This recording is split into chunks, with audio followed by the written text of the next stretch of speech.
Hi friends, welcome back to our study house. నేను మీ సంజు సందీప్. ఈరోజు మనం ఈ వీడియోలో 2025 మరియు 2026 సంవత్సరానికి గాను కేంద్ర ప్రభుత్వం ప్రవేశపెట్టినటువంటి బడ్జెట్ గురించి పూర్తి సమాచారం అయితే ఈ వీడియోలో మనం తెలుసుకుందాం. వీడియోనైతే ఎవరు కూడా స్కిప్ చేయకుండా చివరి వరకు చూడండి. చూసే ప్రతి ఒక్కరు కూడా ఒక లైక్ చేయండి. మొదటగా కేంద్ర ప్రభుత్వం ప్రవేశపెట్టినటువంటి బడ్జెట్ల కేటాయింపుల గురించి తెలుసుకునే ముందు మనము ముందుగా ఈ బడ్జెట్లు మొదటగా ఎవరు ప్రవేశపెట్టారు, ఈ బడ్జెట్ అనే పదం ఎలా ఉద్భవించింది, ఈ బడ్జెట్ని ఎక్కువ సార్లు ప్రవేశపెట్టిన వారు ఎవరు అని ఇలా మనం అయితే వీటి గురించి పూర్తి సమాచారం అయితే తెలుసుకుందాం. అయితే ఈ బడ్జెట్ అనే పదంని ఏమంటారంటే బౌగట్టి అనే ఒక ఫ్రెంచ్ పదం ఉంటుంది కదా, ఈ యొక్క ఫ్రెంచ్ పదం నుండి అయితే పుట్టింది అన్నట్టు. ఏమని? బౌగట్టి. అయితే ఈ ఫ్రెంచ్ పదానికి అర్థం ఏంటిది? దీనికి ఫ్రెంచ్ పదానికి అర్థం ఏంటిది? బౌగట్టి అంటే తోలు సంచి అని అర్థం అన్నమాట. అయితే రాబోయే ఆర్థిక సంవత్సరానికి సంబంధించిన ప్రభుత్వ ఆదాయాలు ఉంటాయి కదా, ఆదాయాలు మరియు ఖర్చులతో పాటు ప్రభుత్వ ఆర్థిక విధానాలు అలాగే ప్రాధాన్యతల వంటి వివరాలతో ఈ బడ్జెట్ అయితే రూపొందిస్తారన్నట్టు. అయితే ఇక కేంద్ర బడ్జెట్ను సాధారణ బడ్జెట్ అని కూడా అంటారు వీటిని. అయితే మరి ఈ యొక్క 2025 మరియు 26 సంవత్సరానికి గాను సంబంధించినటువంటి బడ్జెట్ మన కేంద్ర ఆర్థిక మంత్రి అయిన నిర్మలా సీతారామన్ పార్లమెంట్ అయితే సమర్పించారనమాట. అయితే మరి 2 నెలల ముందే ఎందుకు అంటే, ఆర్థిక సంవత్సరం ఏప్రిల్ 1 నుంచి మార్చి 31 మధ్య అయితే ఉంటుంది కదా. యాక్చువల్లీ ఇది ఒకటి చెప్పాలి మీకు ఏంటిదంటే, అప్పుడు మనకు ఎప్పుడంటే ఇప్పుడైతే ఏప్రిల్ 1 నుంచి మార్చి 31 వరకు ఉంటుంది. కానీ 1971 సంవత్సరంలో అప్పుడు ఎలా ఉండేదంటే మే 1 నుండి ఏప్రిల్ 31 వరకు అయితే ఉండేదన్నమాట. దాన్ని చేంజ్ చేశారు ఇప్పుడు. సో ఇప్పుడు ఏప్రిల్ 1 నుంచి మార్చి 31 వరకు ఉంటుంది. అయితే ఈ 2 నెలల ముందుగానే అంటే ఫిబ్రవరి 1 ఈ ఫిబ్రవరి నెలలోనే బడ్జెట్ ప్రవేశపెట్టడానికి అయితే కారణాలు ఉన్నాయన్నట్టు. మొదట కేంద్ర ప్రభుత్వం ఈ యొక్క బడ్జెట్ను రూపొందించి పార్లమెంట్లో ప్రవేశపెడుతుంది అన్నట్టు. ఏంటిది? కేంద్ర ప్రభుత్వం. ఆ తర్వాత దానికి పార్లమెంట్లో ఆమోదం అయితే లభించాలి, ఖచ్చితంగా ఈ లభించాల్సి ఉంటుంది ఇక్కడ పార్లమెంట్లో. తర్వాత ఏమవుతుందంటే అప్పుడే ఈ బడ్జెట్ నిధులను ఖర్చు పెట్టడానికి హక్కు ఉంటుంది. వీటికి ప్రభుత్వాలకు హక్కు ఉంటుంది. ప్రవేశపెట్టినాక ఆమోదం తెలిపితేనే అప్పుడు హక్కు ఉంటుంది అన్నమాట, అప్పటి వరకు ఉండదు. ఈ మంత్రిత్వ శాఖలతో పాటు ఎంపీలు ఉంటారు కదా, ఎంపీలు యొక్క చర్చల అనంతరం ఈ బడ్జెట్కి అయితే ఆమోదం అయితే లభిస్తుంది అనమాట. ఆ చర్చల ఆమోదం కోసం 2 నెలల ముందుగానే ఈ బడ్జెట్ అయితే ప్రవేశపెడతారు అన్నట్టు. ఇది అన్నట్టు మెయిన్. అయితే మన కేంద్ర ఆర్థిక శాఖ మంత్రి అయిన నిర్మలా సీతారామన్ శనివారం నాడు పార్లమెంటులో అయితే ఎన్నోసారి ప్రవేశపెడుతుంది బడ్జెట్. ఆమె 8వసారి ప్రవేశపెట్టి చరిత్ర అయితే సృష్టించారనమాట. ఎందుకంటే మహిళల్లో ఇంత ఎన్నిసార్లు ప్రవేశపెట్టింది ఎవరు లేరు, ఈమె మొదటి మహిళ అన్నమాట. ఎవరు? నిర్మలా సీతారామన్. అయితే మరి ఎక్కువసార్లు ప్రవేశపెట్టింది ఎవరబ్బా అని మనం చూసుకుంటే ఎవరున్నారు మనకు ఎక్కువసార్లు ప్రవేశపెట్టింది? మొరార్జీ దేశాయ్. ఈయన ఎన్నిసార్లు? మొదటి స్థానంలో ఉన్నాడు, 10 సార్లు ప్రవేశపెట్టాడు అన్నమాట ఈయన బడ్జెట్. నెక్స్ట్ మనం చూసుకుంటే 2వ ప్లేస్లో ఎవరు ఉన్నారంటే చిదంబరం. ఇతను 2వ ప్లేస్లో ఉన్నాడు. ఇతను 9 సార్లు ప్రవేశపెట్టాడు బడ్జెట్. మరి 3rd ప్లేస్లో మనం చూసుకుంటే ప్రణబ్ ముఖర్జీ. ఇతను ఇప్పుడు 8 సార్లు ప్రవేశపెట్టడం జరిగింది బడ్జెట్. ఇదే 8వ స్థానానికి ఇప్పుడు మన నిర్మలా సీతారామన్ కూడా 3rd ప్లేస్లోకి చేరిందనమాట. మరి 8 సార్లు అయినా సార్ మరి ఇంకా తర్వాత ఎవరు లేరా అనుకుంటే మనకు ఉన్నారు. 7 సార్లు ప్రవేశపెట్టిన వారు కూడా ఉన్నారు. ఎవరు అంటే యశ్వంత్ చౌహాన్. ఇతను 7 సార్లు ప్రవేశపెట్టాడన్నమాట బడ్జెట్. తర్వాత చూసుకుంటే దివ్యాంగాంత మాజీ ప్రధాని ఉంటాడు కదా, మన్మోహన్ సింగ్, మొన్న స్వర్గస్థులు అయిపోయారు. అతను ఆర్థిక మంత్రి హోదాలో 6 సార్లు బడ్జెట్ అయితే ప్రవేశపెట్టడం జరిగింది. సో అత్యధికంగా ఎవరున్నారు? మొదటి స్థానంలో మనం చూస్తే మొరార్జీ దేశాయ్ అయితే ఉండడం జరిగింది. 2nd ప్లేస్లో చిదంబరం. 3వ స్థానంలో ప్రణబ్ ముఖర్జీ ఉంటే ఆ ప్రణబ్ ముఖర్జీ స్థానానికి ఇప్పుడు ఎవరికి చేరుకున్నారు? నిర్మలా సీతారామన్ అయితే చేరుకోవడం జరిగిందన్నమాట. ఇప్పుడు ఎన్నిసార్లు? 8 సార్లు ప్రవేశపెట్టింది అన్నమాట ఈమె. అయితే తర్వాత ఏమైందంటే ఈమె మొరార్జీ దేశాయ్ స్థానం తర్వాత ఇప్పుడు మహిళల్లో ఈమె అత్యధికంగా ప్రవేశపెట్టింది కదా, 8 సార్లు. అయితే ఇప్పుడు ఈ ప్రధాని మోడీ ఉన్నాడు కదా, ఇతని నేతృత్వంలో ఇది 3వసారి అన్నమాట. ప్రధానికి ఎన్నికైన తర్వాత 2024 కూడా మొత్తం 2వసారి ఆదేశ శాఖ మంత్రులు నియమితం కావడం గమనార్హం. అలాగే లోక్సభలో ఎక్కువ సార్లు బడ్జెట్ను ప్రవేశపెట్టిన మహిళగా మంత్రిగాను అరుదైన ఘనత సాధించారు. ఎవరు? నిర్మలా సీతారామన్. అయితే మరి అత్యధిక సమయం బడ్జెట్ ప్రసంగం చేసిన రికార్డు కూడా ఆమె పేరునుంది తెలుసా. ఎలా అంటే 2020 మరియు 2021 సంవత్సరంలో బడ్జెట్ ప్రవేశపెట్టు ఖచ్చితంగా ప్రసంగిస్తారు కదా.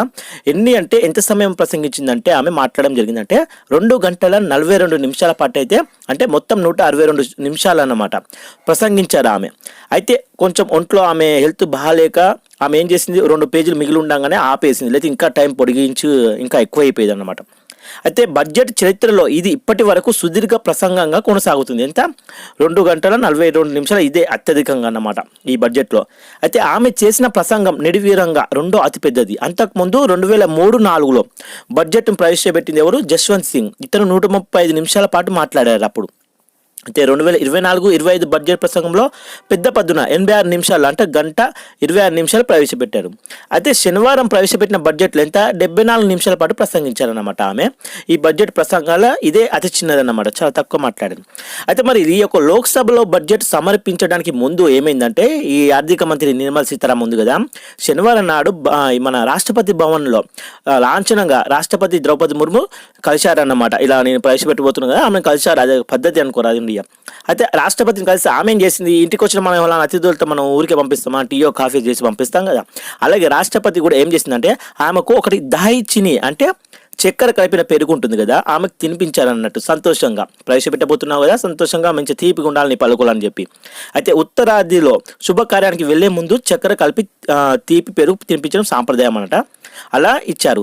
అయితే ఇక నిర్మలా సీతారామన్ బడ్జెట్ ప్రసంగం ప్రారంభించడానికి ముందు అక్కడ మొన్న చనిపోయారు కదా కుంభమేళలు, ఇట్లా వాటి గురించి నిరసనలు వ్యక్తం అవుతున్నాయి. కానీ ఆ నిరసన మధ్యలోనే ఈమె బడ్జెట్ ప్రసంగాన్ని అయితే ప్రారంభించారన్నమాట. ప్రారంభించి ఒకటి ఏం పలికారంటే ఆమె ప్రసంగంలో, తెలుగు కవి గురజాడ ఉంటాడు కదా, గురజాడ అప్పారావు, అలాగే తమిళ కవి తిరుక్కురల్ సూక్తులు ఉంటాయి కదా, వాటి గురించి మాట్లాడింది అన్నట్టు. ఏమంటే గురజాడ రాసింది ఒకటి ఉంటుంది కదా, దేశమంటే మెట్టి కాదోయ్ దేశమంటే మనుషులోయ్ అని.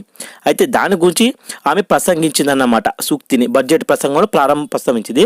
అలాగే ప్రత్యక్ష పన్నుల్లో సంస్కరణల గురించి ప్రసంగిస్తూ తిరుక్కురల్ రాసిన, భూమి మీద సకల జీవులు వర్షాలను ఆశించి జీవిస్తున్నట్లే ప్రతి పౌరుడు కూడా సుపరిపాలన కావాలని కోరుకుంటాడని ఇలా పలికడం జరిగింది అన్నట్లు ఆమె.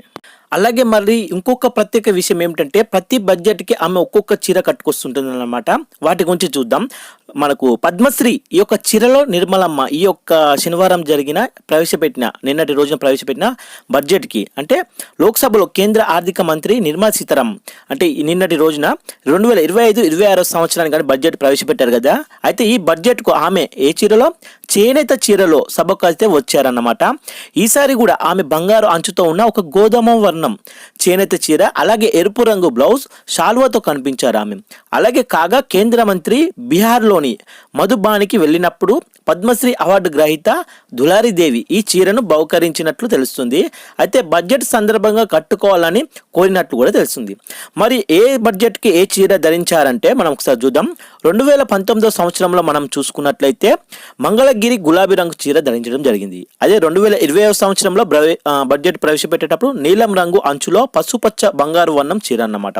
అదే 2021లో ఎరుపు గోధుమ రంగు కలగలిసినటువంటి భూదాన్ పోచంపల్లి చీర అయితే ధరించారు.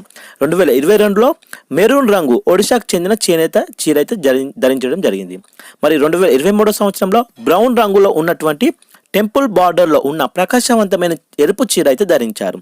2024 సంవత్సరంలో, గత సంవత్సరంలో తాత్కాలిక బడ్జెట్ ఉంటుంది కదా, ఆ సందర్భంలో అయోధ్యలో రాముడి విగ్రహ ప్రాణ ప్రతిష్టకు ప్రతీకగా రామ బ్లూ రంగు చీర అయితే ధరించారన్నమాట. సో ఈ ఏ బడ్జెట్కి ఏ చీర ధరించారన్న దాని గురించి సమాచారం అన్నమాట ఇది. అయితే ఈ యొక్క బడ్జెట్ ప్రవేశపెట్టడానికి స్పీచ్ ఇస్తారు కదా నిర్మలా సీతారామన్ గారు. అయితే 2019 సంవత్సరం నుండి 2025 సంవత్సరం నిన్నటి రోజు వరకు అయితే ఎన్ని నిమిషాల పాటు ఆమె మాట్లాడారు, ఎన్ని నిమిషాల పాటు ప్రసంగించారు అనేది ఒకసారి తెలుసుకుందాం. ఇది కూడా ఇంపార్టెంటే. 2019లో మనకు బడ్జెట్ ప్రవేశపెట్టినప్పుడు చూస్తే 2 గంటల 15 నిమిషాలు అయితే ప్రసంగించారన్నమాట, అంటే 135 నిమిషాలు. 2020లో చూసుకుంటే 2 గంటల 42 నిమిషాలు ప్రసంగించారు, అంటే 162 నిమిషాలు అన్నమాట. నెక్స్ట్ 2021 గంట 40 నిమిషాలు ప్రసంగించారు, అంటే 100 నిమిషాలు అన్నమాట. 2022లో గంట 30 నిమిషాలు, అంటే 90 నిమిషాలు మాట్లాడడం జరిగింది. 2023లో చూస్తే గంట 27 నిమిషాలు, అంటే 87 నిమిషాలు మాత్రమే మాట్లాడారు. 2024లో చూసుకుంటే గంట 25 నిమిషాలు, అంటే 85 నిమిషాలు అయితే మాట్లాడడం జరిగింది. మరి అతి తక్కువగా ఇప్పుడు ఈ 2025 సంవత్సరం నిన్న జరిగిన కేంద్ర బడ్జెట్ ప్రవేశపెట్టడంలో గంట 14 నిమిషాలు మాత్రమే మాట్లాడారు, అంటే అతి తక్కువగా 74 నిమిషాలు మాత్రమే మాట్లాడడం జరిగింది. ఎక్కువగా ఎప్పుడు మాట్లాడారు మనకంటే 2020 సంవత్సరంలో బడ్జెట్ ప్రవేశపెట్టినప్పుడు 2 గంటల 42 నిమిషాలు అయితే మాట్లాడడం జరిగిందన్నమాట. మొత్తం 122 నిమిషాలు. ఇంకా ఎక్కువనే మాట్లాడు, కొంచెం హెల్త్ బాగాలేక అప్పుడు కొంచెం స్టాప్ చేసింది, అయితే 3 గంటల వరకు వెళ్ళేది. ఇది ఈ యొక్క నిర్మలా సీతారామన్ యొక్క బడ్జెట్ ప్రవేశపెట్టినప్పుడు ఆమె ప్రసంగించినటువంటి నిమిషాల గురించి ఎంత వరకు మాట్లాడింది అని, ఏది ఎక్కువ ఏది తక్కువ అని కూడా అడగవచ్చు. ఏ సంవత్సరంలో ఎక్కువ ఏ సంవత్సరం తక్కువ అని. 2020లో 2 గంటల 42 నిమిషాలు మాట్లాడితే 2025లో 74 నిమిషాలు అయితే తక్కువగా మాట్లాడింది. ఇప్పటికి 8 సార్లు బడ్జెట్ అయితే ప్రవేశపెట్టారు. మొదటి స్థానంలో మొరార్జీ దేశాయ్ ఉన్నది, రెండో స్థానంలో చిదంబరం ఉండగా, మూడో స్థానంలో ప్రణబ్ ముఖర్జీ ఉన్నాడు. 8 సార్లు బడ్జెట్ ప్రవేశపెట్టి ఇప్పుడు ఆ 8వ స్థానానికి ఎవరు వచ్చారు? ప్రవేశపెట్టి నిర్మలా సీతారామన్ అయితే రావడం జరిగింది. అసలు ఇంతకీ ఈసారి బడ్జెట్లో ఏముందో ఒకసారి అయితే చూద్దాం. మన కేంద్ర బడ్జెట్ మొత్తం ఎంత?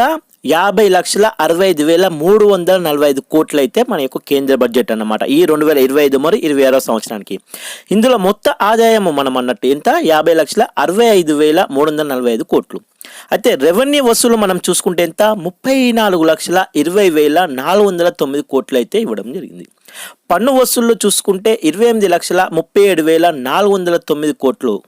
అదే పన్నేతర వసూళ్లు చూసుకుంటే 5,83,000 కోట్లు గాను, మూలధన వసూళ్లు చూసుకుంటే 16,44,936 కోట్లు గాను, అలాగే నెక్స్ట్ రుణాల రికవరీ ఉంటుంది కదా, దానికోసం 29,000 కోట్లు, అలాగే ఇతర వసూళ్లు ఉంటాయి కదా వాటి కోసం 47,000 కోట్లు, అలాగే అప్పులు ఇతర వసూళ్ల కోసం 15,68,936 కోట్లు అయితే కేటాయించడం జరిగింది. అయితే మొత్తం వ్యయం ఎంత? 50,65,345 కోట్లు కదా. ఇందులో మనం చూసుకుంటే రెవెన్యూ ఖాతాలు చూసుకుంటే 39,44,255 కోట్లు గాను, వడ్డీ చెల్లింపుల కోసం 12,76,338 కోట్లు గాను, అలాగే మూలధన ఆస్తులు ఉంటాయి కదా వాటి కోసం కేటాయించిన గ్రాంట్లు ఎంత అంటే 4,27,192 కోట్లు గాను, మూలధన ఖాతా రూపాయలు 11,21,090 కోట్లు గాను కేటాయించారు. అలాగే వాస్తవ మూలధన వ్యయం చూస్తే 15,48,282 కోట్లు గాను, రెవెన్యూ లోటు చూసుకున్నట్లయితే 5,23,846 కోట్లు గాను ఉండడం జరిగింది. మరి నికర రెవెన్యూ లోటు చూస్తే 96,654 కోట్లుంటే ద్రవ్యలోటు 15,68,936 కోట్లు అయితే ఉండడం జరిగింది. మరి ప్రాథమిక లోటు చూస్తే 2,92,598 కోట్లు అయితే ఉండడం జరిగింది అన్నమాట. నెక్స్ట్ మనము వివిధ రంగాల వారీగా బడ్జెట్లు ఎంత కేటాయించారో చూసుకున్నట్లయితే రక్షణ రంగం చూసుకున్నట్లయితే ఎంత? 4,91,732 కోట్లు అయితే కేటాయించడం జరిగింది. మరి గ్రామీణ అభివృద్ధి కోసం ఎంత కేటాయించారు? 2,66,817 కోట్లు అయితే కేటాయించడం జరిగింది. మరి హోంశాఖకు వచ్చేసి చూస్తే 2,33,211 కోట్లు అయితే కేటాయించారు. అలాగే వ్యవసాయ అనుబంధ రంగాలు ఉంటాయి కదా వాటి కోసం ఎంత? 1,71,437 కోట్లు అయితే కేటాయించడం జరిగింది. మరి విద్యారంగం చాలా ఇంపార్టెంట్ కదా, మన దేశం ముందు పోవడానికి అదే కదా, విద్య ఖచ్చితంగా ఉండాలి. సో విద్యారంగంలో మనకు 1,28,650 కోట్లు అయితే కేటాయించారు. అలాగే ఆరోగ్యం కోసం ఎంత? 98,311 కోట్లు అయితే కేటాయించడం జరిగింది బడ్జెట్. మరి పట్టణ అభివృద్ధి, మరి అభివృద్ధి లేకుంటే ఎలా? పట్టణ అభివృద్ధి కోసం ఎంత? 96,777 కోట్లు అయితే కేటాయించారు. అలాగే ఐటీ టెలికాం రంగం ఇవి లేకుంటే ఎలా? ఖచ్చితంగా ఉండాలి కదా టెక్నాలజీ. సో వీటి కోసం కూడా కేటాయించారు బడ్జెట్ ఎంత? 95,298 కోట్లు అయితే కేటాయించడం జరిగింది. అలాగే ఇంధన రంగం మనం చూసుకుంటే 81,174 కోట్లు కేటాయించగా, వాణిజ్యం మరియు పరిశ్రమలు ఉంటాయి కదా వీటి కోసం ఎంత కేటాయించారు? 65,553 కోట్లు అయితే కేటాయించడం జరిగింది. సామాజిక సంక్షేమం కోసం 60,052 కోట్లు కేటాయించగా, శాస్త్ర సాంకేతిక రంగం కోసం 55,679 కోట్లు అయితే కేటాయించారన్నమాట బడ్జెట్. అలాగే మరి ఈ యొక్క బడ్జెట్లో వేటి యొక్క ధరలు పెంచారు, వేటి యొక్క ధరలు తగ్గించారో చూద్దాం.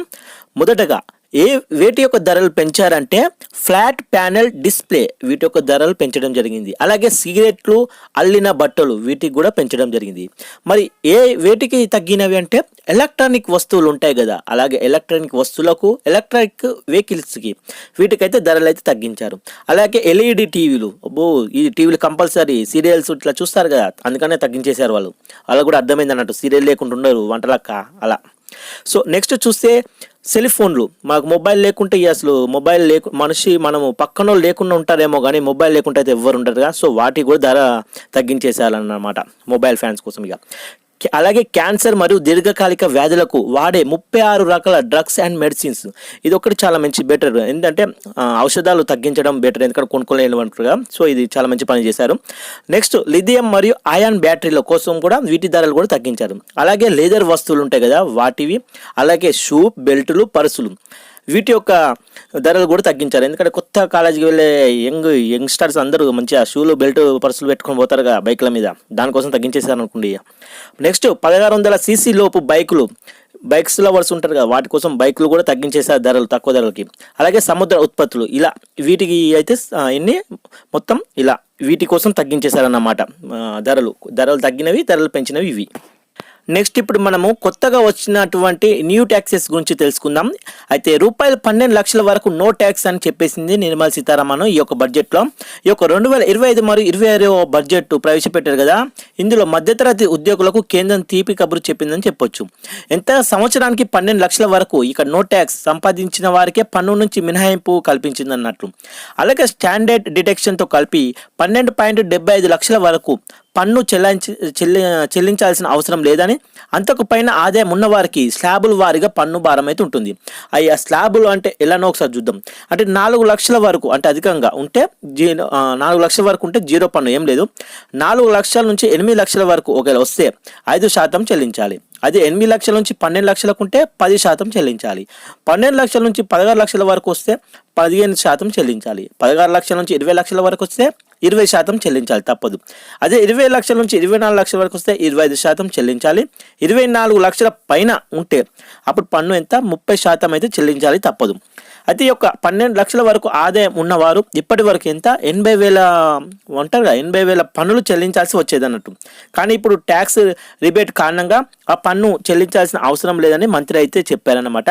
ఇవి కొత్తగా వచ్చిన ట్యాక్స్. అదే మరి ఓల్డ్ ట్యాక్స్ మనం చూసుకుంటే అప్పట్లో ఎలా ఉందంటే లాస్ట్ ఇయర్లో 0.2.5 అంచెలు చూస్తే నిల్లు అవసరం లేదు, చెల్లించాల్సిన అవసరం లేదు. అదే 2.5 లక్షల నుంచి 5 లక్షల వరకు ఉంటే 5% చెల్లించాల్సి ఉండేది. 5 నుంచి 10 లక్షల వరకు ఉంటే 20% చెల్లించాల్సి ఉండేది. అదే 10 లక్షల మీద ఉంటే 30% చెల్లించాల్సి ఉండేది. సో ఇప్పుడు ఇది మార్పు చేశారన్నమాట ఈ యొక్క ట్యాక్స్లో. నెక్స్ట్ ఈ యొక్క ఎంఎస్ఎంఈల ఊతం చూసుకున్నట్లయితే, అంటే ఎంఎస్ఎంఈ అంటే ఏమిటి, సూక్ష్మ, చిన్న మరియు మధ్య తరహా పరిశ్రమలు ఉంటాయి కదా, వాటిని ఎంఎస్ఎంఈలు అని అంటామన్నమాట. అయితే వీటి కోసం ఎంత 10 కోట్ల వరకు రుణాలు ఇవ్వనున్నట్లు కేంద్రం అయితే ప్రకటించింది ఈ బడ్జెట్లో. స్టార్టప్లకు ఇచ్చే రుణాలు అలాగే పరిమితిని ఎంత రూపాయలు 20 కోట్లకైతే పెంచింది అన్నట్లు. దేశంలో బొమ్మల తయారీకి ప్రత్యేక పథకాన్ని కూడా ప్రకటించింది బడ్జెట్లో. అలాగే కార్మికుల కోసం, గిగా వర్కర్ల కోసం ఈ శ్రామ్ పోర్టల్ను కూడా నమోదు చేసి వారికి గుర్తింపు కార్డులు కూడా ఇవ్వనున్నట్లు ప్రకటించింది అన్నమాట. అలాగే పిఎం జన్ ఆరోగ్య యోజన కింద ఆరోగ్య బీమా ఉంటుంది కదా, దాన్ని కూడా ఇవ్వనుంది అన్నట్టు. అలాగే పర్యాటకం సంబంధించి చూస్తే దేశంలోని 50 పర్యాటక స్థలాలు ఉంటాయి కదా, ఆ యొక్క 50 పర్యాటక స్థలాలను కేంద్రం రాష్ట్రాల సమన్వయంతో అభివృద్ధి చేయనున్నట్లు కూడా ప్రకటించింది. ఈ యొక్క పర్యాటక రంగంలో ఉపాధి కల్పనకు ప్రత్యేక ప్రణాళిక రూపొందించనుందన్నట్లు.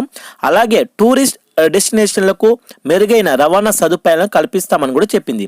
దేశంలోని మెడికల్ టూరిజాన్ని ప్రైవేట్ రంగంలో కలిపి అభివృద్ధి చేస్తామని కూడా కేంద్రం వెల్లడించింది. అంటే టూరిజం ఏంటంటే దానివల్ల ఇన్కమ్ బాగుంటుంది కదా. సో రోడ్లు సరిగ్గా లేకపోయినా, వసతులు సరిగ్గా పోయినా వాటి కూడా మన రాష్ట్రాల యొక్క నిర్ణయంతో 2 కేంద్రం రాష్ట్రం కలిసి పనిచేసి అభివృద్ధి చేస్తామని కూడా చెప్పారన్నమాట. దీనికోసం 50 పర్యాటక స్థలాలను గుర్తించి 50 పర్యాటక స్థలాలను కేంద్రం రాష్ట్రం సమన్వయంతో అభివృద్ధి చేయనున్నట్లు కూడా ప్రకటించారు. నెక్స్ట్ ఈ యొక్క గిగా వర్కర్లకు కూడా బీమాను ప్రకటించారు. అసంఘటిత రంగాల ఉద్యోగులకు బడ్జెట్లో కేంద్రం శుభవార్త కూడా చెప్పింది. వీళ్ళకు కూడా ఏంటిది, ఈ శ్రామ్ పోర్టల్లో రిజిస్ట్రేషన్ చేసుకునే అవకాశంతో పాటు హెల్త్ ఇన్సూరెన్స్ కల్పించాలని నిర్ణయించినట్లు మంత్రి తెలిపారన్నట్లు. అయితే ఐడెంటిటీ కార్డులు ఉంటాయి కదా, అవి కూడా ఇవ్వనున్నట్టు ప్రకటించారు.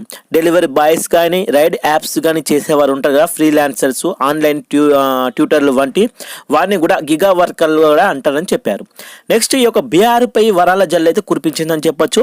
మనకు బీహార్లో మకానా బోర్డు అయితే ఏర్పాటు చేయనున్నట్లు కేంద్ర మంత్రి మన నిర్మలా సీతారామన్ బడ్జెట్లో అయితే ప్రసంగంలో ప్రకటించారు. ఈ యొక్క మిథిలాంచల్ ప్రాంతంలో 50,000 హెక్టార్లకు ప్రయోజనం చేకూర్చే వెస్టర్న్ కోసి కెనాల్కు ఆర్థిక సాయం కూడా అందిస్తామని చెప్పారన్నట్టు ఈ బడ్జెట్లో. ఐఐటి పట్నా కెపాసిటీ కూడా పెంచుతామన్నారు. అలాగే 10 ఏళ్లలో 4 కోట్ల మందికి విమాన ప్రయాణం కూడా కల్పించడమే లక్ష్యంగా పెట్టుకొని ఆ రాష్ట్రంలో గ్రీన్ ఫీల్డ్ ఎయిర్పోర్ట్ ఏర్పాటు చేయనున్నట్టు కూడా తెలిపారు. ఎయిర్పోర్ట్ కూడా ఏర్పాటు చేస్తారంట అక్కడ బీహార్లో. National institute of food technology entrepreneurship and management ఏర్పాటు కూడా చేయనున్నట్లు వెల్లడించారు. అలాగే మరి వృద్ధులు ఉంటారు, మరి అందరూ చేస్తున్నారు, మరి వృద్ధులకు ఏం చేయరా అంటే వృద్ధులకు కూడా టీడీఎస్ వృట అయితే లభించిందని చెప్పొచ్చు. సీనియర్ సిటిజన్స్ ఉంటారు కదా, వారికి ఏంటిదంటే వడ్డీపై వచ్చే ఆదాయంపై టీడీఎస్ పరిమితిని ఎంత 50,000 నుంచి 1,00,000కు పెంచుతున్నట్లు బడ్జెట్లో అయితే ప్రకటించారన్నమాట. అలాగే అద్దెలపై వచ్చే ఆదాయం టీడీఎస్ రూపాయలు 2.4 లక్షల నుంచి 6 లక్షలకు పెంచుతున్నట్లు వెల్లడించారు. ఐటీఆర్ సమర్పణకు గడువును కూడా పెంచారు. అలాగే ప్రస్తుతం ఉన్న 2 ఏళ్ల పరిమితిని ఎన్నేళ్లకు పెంచారు, 4 ఏళ్లకైతే పెంచడం జరిగింది. పై చదువులకు తీసుకునే లోన్లకు కూడా ఈ యొక్క టీడీఎస్ మినహాయిస్తున్నట్లు కూడా పేర్కొన్నారు. నెక్స్ట్ అలాగే అన్నదాతలకు కూడా ఆర్థిక భరోసా అంటే ఆర్థిక మంత్రి నిర్మలా సీతారామన్ రైతుల కోసం ఆదాయం పెంపు అలాగే పంట ఉత్పత్తి పెంపే లక్ష్యంగా బడ్జెట్లో కీలక ప్రకటన కూడా చేశారన్నమాట. దేశంలో వెనుకబడిన ప్రాంతాల్లో వ్యవసాయ ప్రోత్సాహం, గోధుమలు, నీటిపారుదల, రుణ సౌకర్యాల కల్పనకు కేంద్రం కట్టుబడి ఉంటుందని ఆమె తెలిపారు. నెక్స్ట్ ఈ యొక్క కిసాన్ క్రెడిట్ కార్డు పరిమితిని కూడా పెంచారు. అయితే కిసాన్ క్రెడిట్ కార్డు లోన్ పరిమితి ఉంటుంది కదా, 3 లక్షల నుంచి ఎంత 5 లక్షలకు పెంచుతున్నట్లు ఆర్థిక మంత్రి నిర్మలా సీతారామన్ అయితే ప్రకటించారు ఈ ప్రసంగంలో. దీనివల్ల 7.7 కోట్ల మంది రైతులకు ప్రయోజనం ఉంటుందని ఆమె తెలిపారన్నమాట. చాలా మంచి పని చేస్తారు, ఎందుకంటే రైతులను ఆదుకోవాలి ఖచ్చితంగా. రైతులు లేకుంటే మన దేశమే లేదు కాబట్టి వ్యవసాయ పెట్టుబడి కోసం రైతుల బయట అధిక వడ్డీకి అప్పులు చేయకుండా ఉండేందుకు, బయట అప్పులు చేస్తే చాలా 10 రూపాయల వడ్డీ 20 రూపాయల వడ్డీ మస్తు దోసుకుంటారు, వచ్చేది ఉండదు పోయేదే ఉంటుంది. మంచి పని చేశారు. ఇది ఒకటి. కేంద్రం 1998లో కిసాన్ క్రెడిట్ కార్డు స్కీమ్ తీసుకొచ్చింది కదా, అయితే దీని కింద తక్కువ వడ్డీ రేట్లకే వడ్డీ రాయితీతో రుణాలు అయితే అందిస్తారన్నమాట. ఈ కార్డు ద్వారా వ్యవసాయం, మత్స్య, పశు సంవర్ధక రంగాల్లో స్వల్పకాలిక రుణాన్ని పొందొచ్చు. అలాగే శుక్రవారం విడుదల చేసినటువంటి ఎకనామిక్ సర్వేలో అంటే 2024 మార్చి నాటికి ఎంత 7.75 కోట్ల కిసాన్ క్రెడిట్ కార్డులు అకౌంట్లో యాక్టివ్ ఉన్నట్లు కేంద్రం అయితే తెలపడం జరిగింది. నెక్స్ట్ మరి ప్రధానమంత్రి యొక్క ధన్ ధ్యాన్ కృషి యోజన గురించి ఏంటిదంటే అది వ్యవసాయ ఉత్పత్తి, పప్పు ధాన్యాల ఉత్పత్తి పెంచడమే ప్రధాన లక్ష్యంగా ఈ యొక్క ఏం తీసుకొచ్చింది పిఎం ధన్ ధ్యాన్ కృషి యోజన పథకాన్ని అయితే కేంద్రం ప్రకటించింది. గుర్తుపెట్టుకుంటూ అడగొచ్చు, ఖచ్చితంగా ఇంపార్టెంట్, ఖచ్చితంగా పడుతుంది బిట్టు. ఏం పథకం ఇది? ప్రధానమంత్రి ధన్ ధ్యాన్ కృషి యోజన అన్నమాట. దీనికోసం వ్యవసాయ ఉత్పత్తి, పప్పు ధాన్యాలు ఉత్పత్తి పెంచడమే దీని యొక్క ప్రధాన లక్ష్యంగా ఈ యొక్క పిఎం ధన్ ధ్యాన్ కృషి యోజన పథకాన్ని అయితే కేంద్రం ప్రకటించింది. ఎన్ని జిల్లాల కంట మొత్తం 100 జిల్లాల్లో దీన్ని అమలు చేయనున్నారన్నమాట. అయితే ఈ పథకంలో భాగంగానే పప్పు ధాన్యాల కోసం 6 ఏళ్ల ప్రణాళిక కూడా ఉంటుందని ఆర్థిక మంత్రి అయితే తెలపడం జరిగింది. అలాగే ఈ పథకంలో మనం చూసుకుంటే ఎంత 1.7 కోట్ల మంది రైతులకు లబ్ధి కూడా చేకూరుతుందని కేంద్రం అయితే ప్రకటించింది అన్నట్లు. నెక్స్ట్ ఈ యొక్క జాతీయ పత్తి కమిషన్ గురించి చూస్తే పత్తి ఉత్పాదకత పెంచేందుకోసం జాతీయ స్థాయిలో ప్రత్యేక కమిషన్ కూడా ఏర్పాటు చేయనున్నట్లు బడ్జెట్లో నిర్మలా సీతారామన్ అయితే ప్రకటించారన్నమాట. ఈ యొక్క పత్తి రైతులకు మేలు చేసేలా దీర్ఘకాలిక లక్ష్యాలతో ఈ కమిషన్ ఉంటుందని కూడా చెప్పారు. పత్తి విత్తనాల ఉత్పత్తి పెంచేలా ఈ కమిషన్ పని చేయనుందని ఆమె మాట్లాడారనమాట. అయితే మరి ఈ యొక్క వ్యవసాయ రంగము వాటి యొక్క కీలక నిర్ణయాలు ఏమిటో ఒకసారి తెలుసుకుందాం.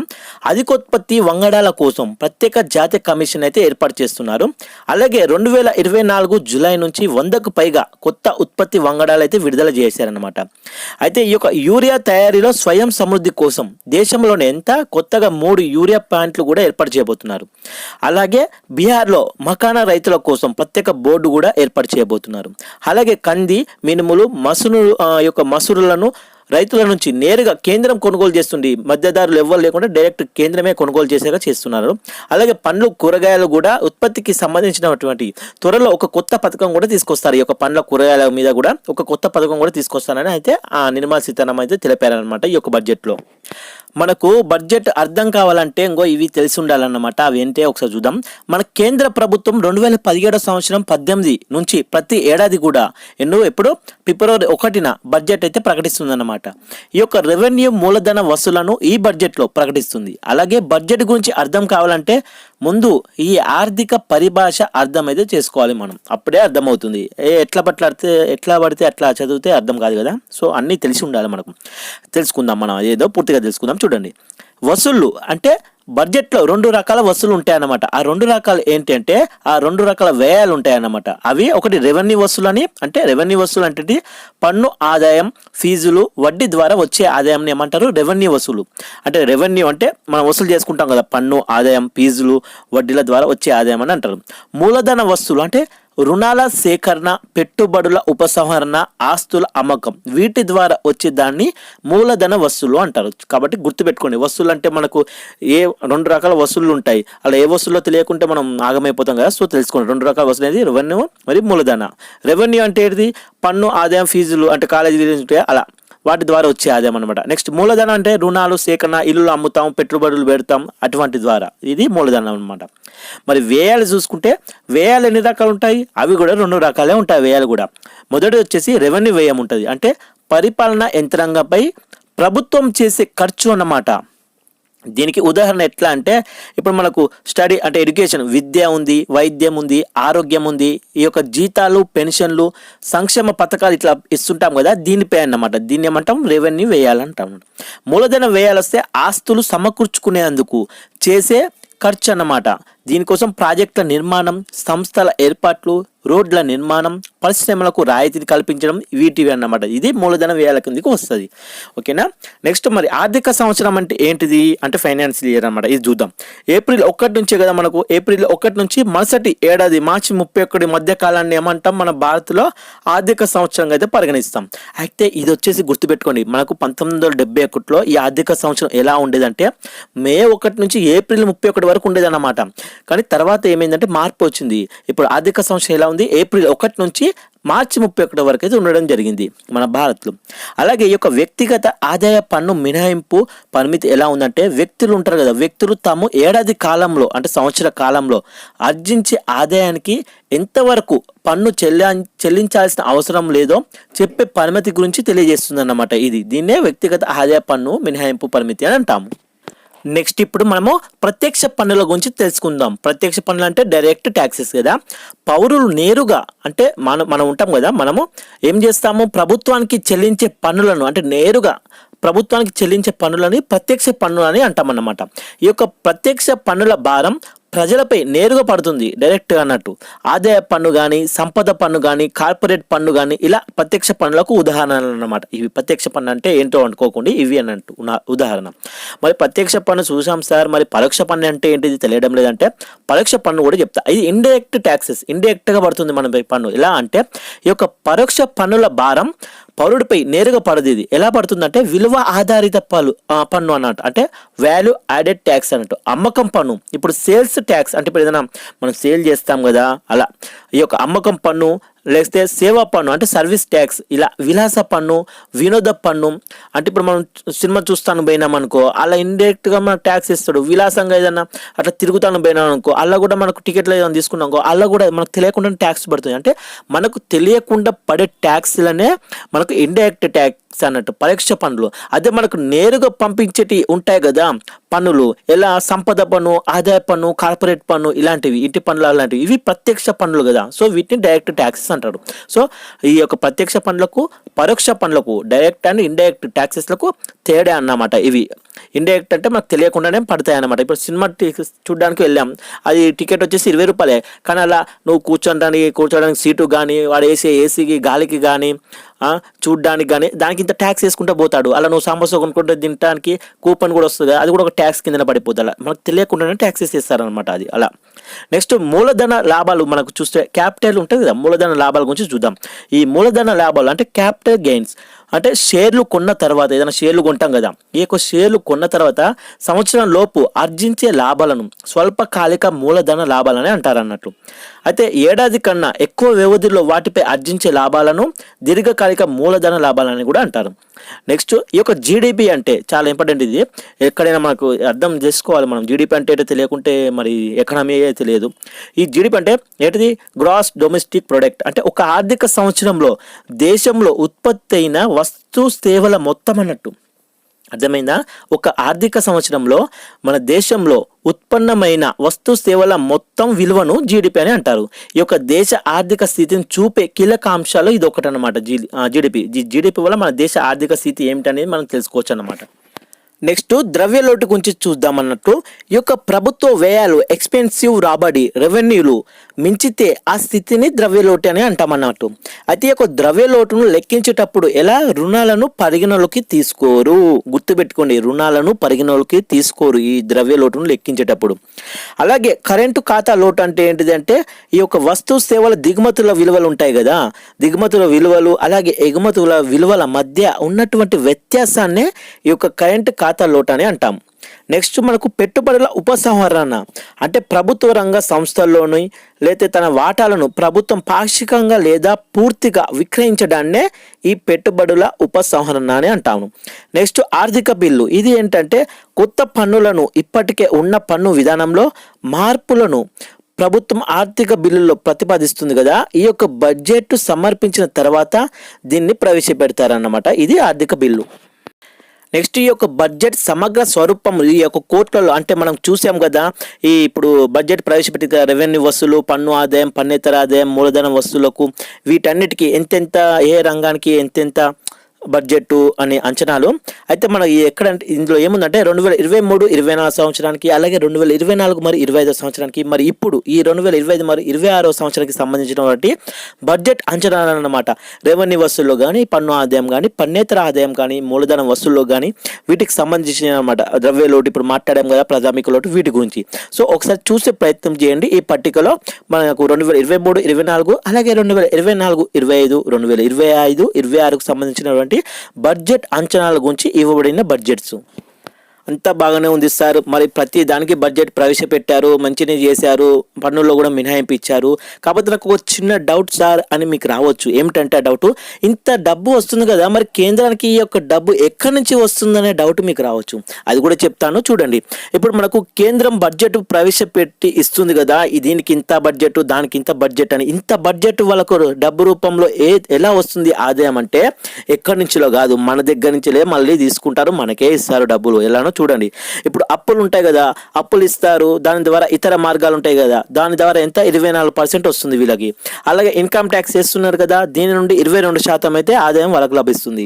అలాగే జిఎస్టీ తీసుకొచ్చారు. ఎప్పుడు వచ్చింది మనకు జిఎస్టీ? 2017లో అయితే రావడం జరిగింది కదా జిఎస్టీ వసూలు. అత్యధికంగా ఎప్పుడు 2024 ఏప్రిల్లో అయితే 2.10 లక్షల కోట్లు అత్యధికంగా జిఎస్టీ మొదలుపెట్టిన కానీ అత్యధికంగా జిఎస్టీ వసూలు ఎప్పుడు వచ్చాయి? 2024 సంవత్సరం ఏప్రిల్ నెలలో 2.10 లక్షల కోట్లు అయితే రావడం జరిగింది కదా.